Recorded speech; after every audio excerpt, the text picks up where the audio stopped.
And I give this analogy in my TEDx talk that I did. You are often keeping yourself out of doors that are waiting to welcome you. Hello and welcome back to another episode of Let's Unpack That. Now you know we gotta unpack that, right?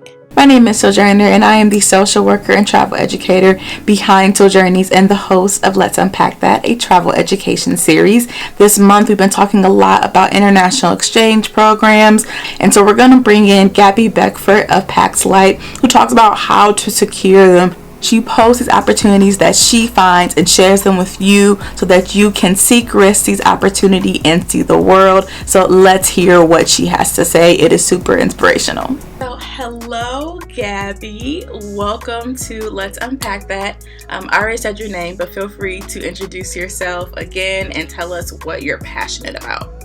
Awesome. Hi, my name is Gabby Beckford, and I am a travel blogger. So I'm always passionate about travel because I think it's just the best way that we can experience life, and it makes us mindful and it teaches us new things. So travel.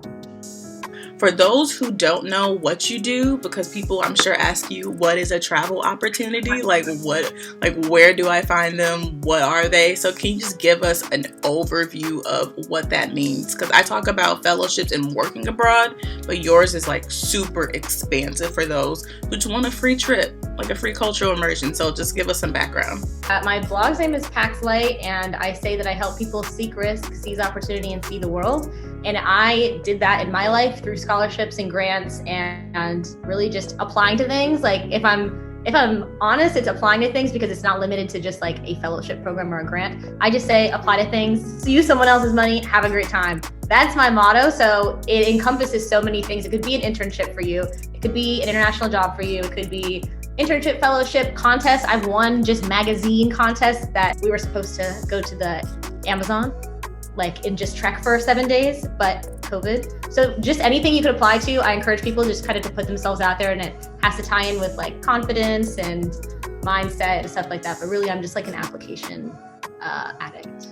So how did your upbringing influence what you do now? And also, how did that all end up in travel? Because it could have gone a lot of other ways. My dad was an active duty Marine for 23 years, and my mom was a travel agent for 25 years. So between the both of them, we moved around a lot. I always was surrounded by travel. We took our first leisure trip when I was 4 years old to France. It's just been a thing in my family that travel wasn't mentally an obstacle, financially it was, but it was always a priority in my family to travel, whether that would be road trips across the US or trying to make something international happen.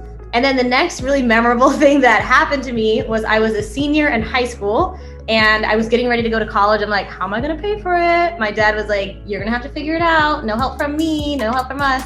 So I started to apply to scholarships just to see if I could win them. Are they things that people actually win? I didn't know. So I applied to a few and I got one $1,000 scholarship because I was a veteran's daughter. I went to the award ceremony and there are 12 of us and I'm shaking the people's hands yeah, thank you so much. And they're like, yeah, well, wish more people had applied, but glad you're here. And I was like, so what does that mean? And they said that actually there were 14 scholarships that semester, but only 12 people applied. So that's why I won it. And I think usually people would be like, oh, so that was a fluke. But it wasn't to me. To me, I was like, oh, so flukes can be planned. Flukes can happen more often than you think. So all I got to do is just, I want that, and just kind of show up to things. And it's more likely than not that other people won't, and I'll just get it. So that's been my life motto, is just to kind of just show up, just be there, and it's worked out pretty well. I won the Boren Scholarship. You can go abroad for a year with $20,000. I'm like, oh, this goes crazy. That's amazing. I did Fulbright, and I think people have the same thing. They're like, oh, it's too prestigious. Oh, I can't apply for it. And I'm like, if not you, then who? What are some words of encouragement that you want to give to people who are it sounds too good to be true, or I don't think it's really for me, or I just don't feel confident enough to apply? That's where it comes in for mindset for me, because people think applications have a lot to do with how many jobs you've had or what your resume looks like or who your dad is.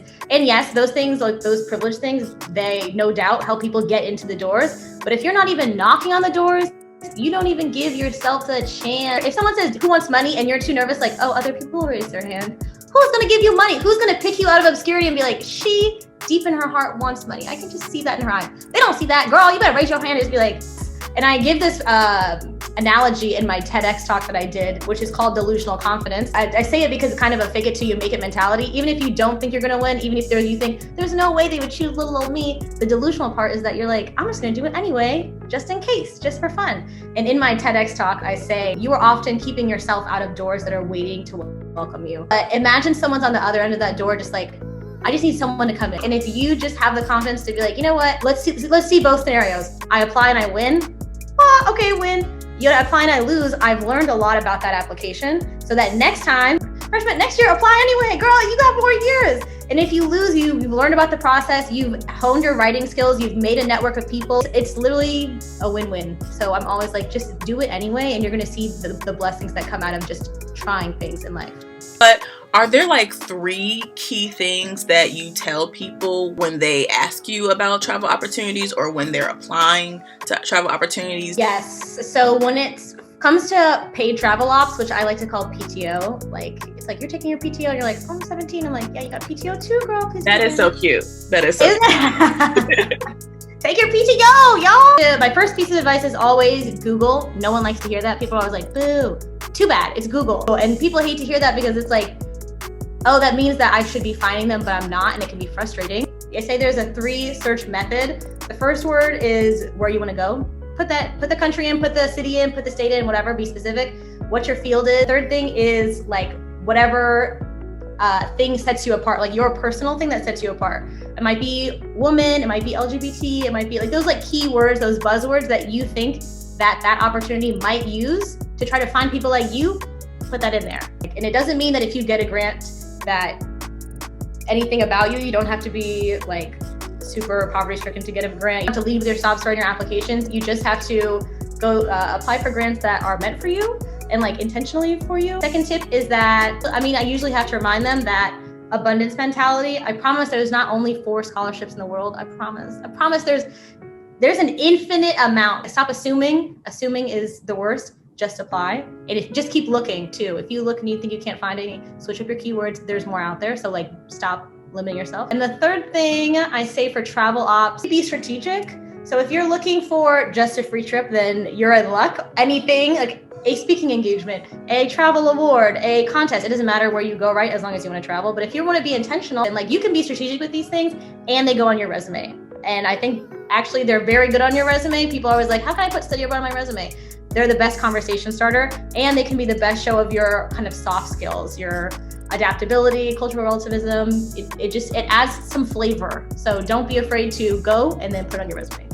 I love that you mentioned, because we talk a lot on Let's Unpack That about like our different identities. I like how you talked about it being, our superpower, because a lot of the times it does make us see the world differently, travel the world differently. Now we had the lightning round of questions. It's only, I got a few, I don't know how many.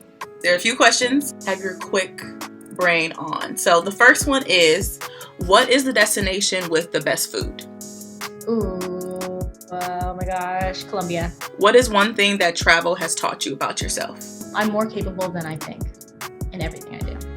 What is one travel privilege that you have that affects how you travel? Definitely being, I think, a lighter skinned Black woman, or even in some cases racially ambiguous. I wrote an article about this, that there's always some sort of medium brown in every country. So it can be easier for me to blend in. One word to describe what travel means to you. Life. Favorite travel experience in 3 words. Tinder date Dubai. One destination that you would love to visit. Chile. One book or podcast or resource that you're loving right now. It's a blog called Wandering Aimfully. I'm doing a lot of like website design research right now, and theirs is like really, really pretty, and I've been stalking their content too. And the last question, I think I may know the answer to it, but what is your travel superpower? My travel superpower is finding opportunities. Can you let people know where to find you on all the things, all the platforms? Yes. So again, my name is Gabby. My platform is PaxLight. I'm on, I think, every platform except for like Twitch and OnlyFans. So if you look for PaxLight, you go and find me somewhere. I'm mostly on Instagram and TikTok. And if you have questions about paid travel ops, like the scholarships that I mentioned here, click the link in any bio and you're going to see like a little menu of things that you could do. Well, thank you, Gabby. It was lovely having you and being very inspirational for us all to just kind of go out there and see the world for free. Period. Someone else is dying. There's some rich white guy out there who owns a corporation. They'll pay for you, girl. So like, don't even sweat it. Don't go into debt over it. And that is it for this episode of Let's Unpack That. Feel free to leave any comments, reflections, or questions down in the comments below. And I will see you next week at our next video. Stay curious. Bye.